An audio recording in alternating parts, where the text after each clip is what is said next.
Breaking news. His Excellency Museveni obunkenke bweyongedde munda mu State House kati Donald Trump olunaku olwaliro ate ebyaddala amawulire gasibye gegirisa oluvannyuma lw'olunaku olw'ejjo okuteekawo embeera ku byenfuna bya Uganda soka olakinge kino buli munnayuganda kimukwatako olw'ensonga nti ate zi reciprocal tariffs ze baataddewo wamagwe nnyaffe Uganda nga buli mu kubanga olaba ebyaddala eri mu kattuka kati obuzibu buli kuki era kino kitegeeza ki ebyenfuna bya Uganda naddala nga tutwala ebyamaguzi okuva wano mpaka mu ggwanga lya USA ebyaddala byandibera mu katu olw'ensonga nti eggwanga lya America Donald Trump yataddewo embeera nti buli munnayuganda atwala ekintu oba buli muntu ekintu kyonna ekiva mu ggwanga lya Uganda kigenda kuba kitakisingibwa kigenda kuba kiwa omusolo bulijjo teziwa ate nga mu ggwanga lya USA ebyaddala reciprocal kitegeeza ki njagala tutambule mpola era nkusaba video nomala okulayikinga gisharingireko muno olw'ensonga ate information eva muno nkulu nnyo abatunuulira ebintu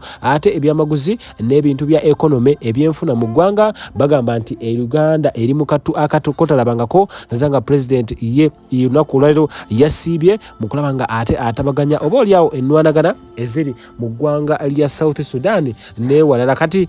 amule agavayo galaga nti reciprocal kitegeeza tit for tat kitegeeza nti kyemutukola naffe tugenda kuba tukibakola bulijjo Uganda esolooza ebyamaguzi ebiva mu ggwanga lya America era nga bino ebijjako ebyaddala ebijjako ebitundu 2 ku buli 100 ng'ate USA bulijjo tetujjako kati Donald Trump kunaku olwekusatu mu press conference ng'ayogera yagambye nti bulijjo abatusasuza nammwe mugenda kuba musasula kye bayita reciprocal ne tugenda maaso subscribinga olw'ensonga ate information evira ddala muno enkulu ennyo nnyini ddala muganda wange Uganda ng'eggwanga gwe olowooza teeka mu comment section kino kigenda kutukosa oba kigenda tugattako jjukira ffe baleseewo ekyaffe nti Uganda ebyamaguzi ebiva mu ggwanga lya America tubadde tubikyajinga omusolo ebitundu 2 ku buli 100 era nga ebyabwe babadde nga tebatukyajinga wadde olwataano kati bagenda tandika otukyajinga ebyaddala wanaani afunamu ani afuna jjukira eggwanga lya America bannayuganda abamu abatwalayo ebyamaguzi wamagwe beenogera ku nsimbi kyetutamanyi kiki ekigenda okuddira nsaba owulizemu Maluseka alina ensonga gyayogera olunaku olwaliro ye eno nayo nkulu nnyo wabula sooka oteeka mu comment section Uganda yandiba mu katu naddala ku byamaguzi bye tubadde tutwala mu ggwanga lya America naddala nga tusinga okutwalayo obaoliawo ebintu benza okuyita raw materials ebintu obaoliawo ebikolwebwamu ebirala kakati abantu abali mu manufacturing business kibalekawa wamagwe nange Honorable Lutamaguzi alina akagambo ke yayogedde nti Museveni takuwa mulimu nga takuwadde mukazi ako nkegendereza nange nakegendereza dda osooka kuwasa mukazi waabwe then n'olyoka otandika okukwata ku kasente n'otandika okukwata ku positioni zaabwe ekyo nkubuulira akantu ako kakulu bw'oba oli mugezi ojja kutegeera lutalo ki lwe tulwana tofuna mulimu mu gavumenti gutegeerekeka gulina positioni esalabwa nga tebakuwadde mukazi waabwe bangi nnyo bali eyo banyamukenzo olaba serebu kukukutana muntu bangi ekyo nkikubuulira bino bya ddala bw'onootegeera lutalo ki ojja kwebuuza nkujukize aba Julie potential organic products era nga bano bayina products kati olwaleero nkuletedde ekyogo my goodness ekyogo ky'omukisa akugamba ekintu kimu ky'obakola genda ku namba ya 31 eyo inboxinga ku WhatsApp ojja kumanya ebisinga yonna gy'oli akukolera delivery era nga byonna asobola okuba nga abikutuusako ebintu byakabi nnyo ekkiriza ate ku bbeeyi gy'ogenda okuba nga osobola mukubereko ate ogenda kuba nga wejjusa mbohiru mchiyaga mjewo kati ndese Hirudamani yakola ki tumumanyinga baadi obaki teyali baadi teyali wakabi osigera Eva obadde fala Eva omusajja yakutte n'akuteeka wakutadde n'ofuna ku bululu n'oyingira parliament n'ofuuka member wa parliament Eva obadde makedo obadde fala mbojo jeyo oluja maiko olw'ekidongo byekito byekyane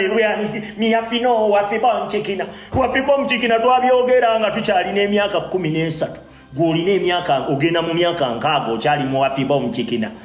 mbwe ebyo byolina okwogera ebigenda okukangakanga abantu otuteekako otuleeta mbola okuba olina emimwa gye emigazi leka nkubuulireko wabuzaabuza abantu b'e Mawokota n'obazza mu Katemba n'obazza mu byekisiru tetusobola kukuleka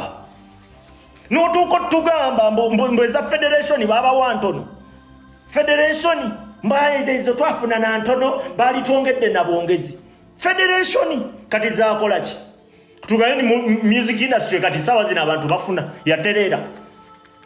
zaakola ki baani abazifuna mwagabana bugabanye sente ya muwa musolo nga mugabana omusajja najja nagamba bannange zino sente zisobola n'okuzimba kiruddu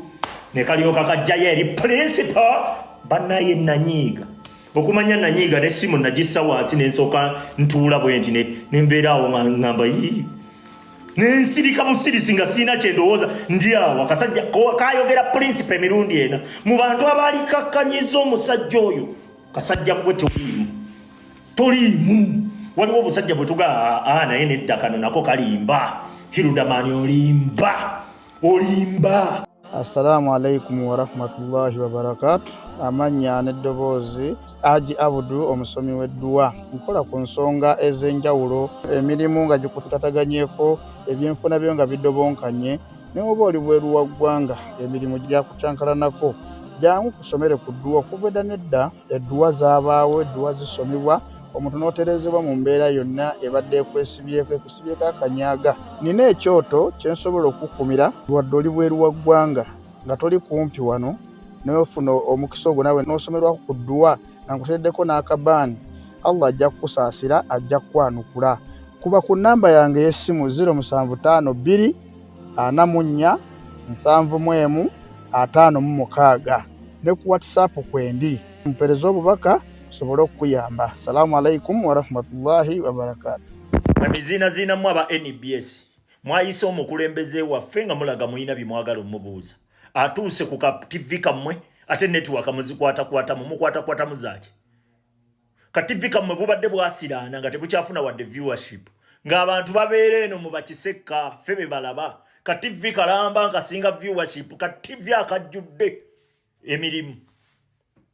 kemusasulira abakozi muyina ba manager abakwata kamera abakola biki ka TV kabadde kaagwa kati ate omukulembeze waffe alesi ku viewership mu abantu balabala bakati kati sawa zino mujjajjako network mujjako zaki mwe mujja kutulaba kimafia olunaku lwenca